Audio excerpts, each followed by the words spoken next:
Have you ever noticed you can disappoint yourself all day long and barely feel anything? But the moment you disappoint someone else, you feel guilty immediately. Your stomach tightens, your mind starts racing. You replay the entire conversation. You question yourself. And then suddenly, their comfort feels more important than your peace. Why?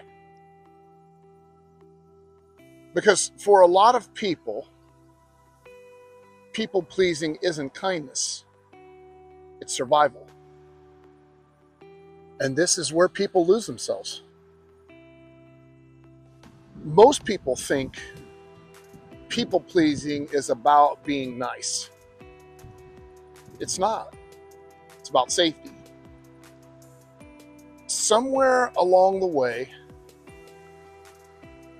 you learned that keeping others happy reduced conflict, reduced tension, reduced emotional danger.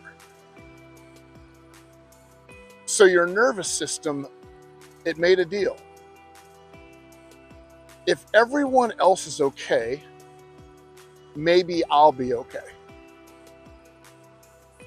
The problem with that, the deal never ends.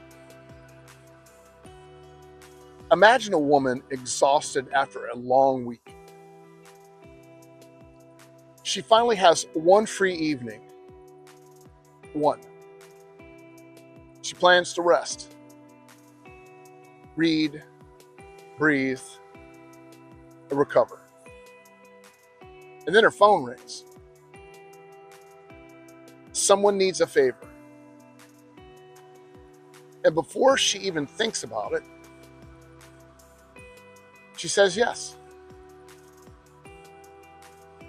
Not because she wants to, but because she feels guilty saying no. Later that night, she's exhausted, frustrated, resentful, and she can't understand why. But the answer is simple.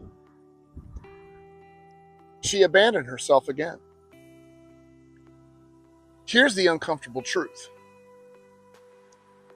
The guilt isn't proof you're doing something wrong. It's proof you're breaking an old pattern. Because your nervous system remembers. It remembers when saying no felt dangerous. It remembers when approval felt necessary. It remembers when belonging required self-sacrifice. But here's the strange part. The adult version of you keeps paying a bill for a lesson you learned years ago. Most people spend decades paying emotional debts they no longer owe.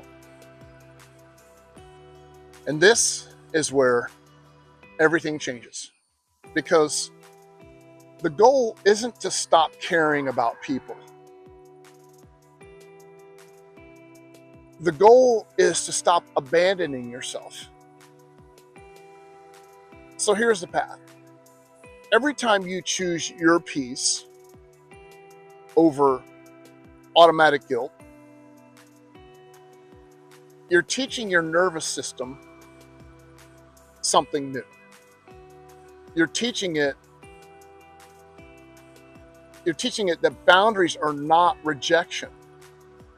Rest is not selfishness. And self-respect is not cruelty.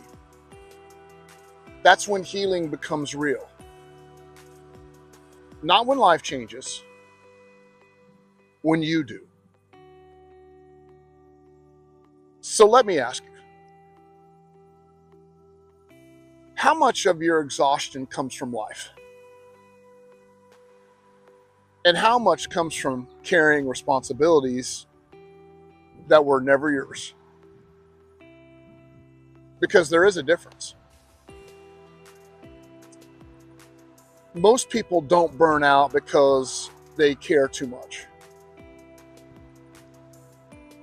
They burn out because they never learned where they end and everyone else begins. But if you're still here, something inside you already knows. You cannot keep abandoning yourself and expect peace. And maybe that's the invitation. Not to become harder, not to become selfish, but to become honest. Because healing isn't learning to care less about others. It's finally learning to care about yourself too.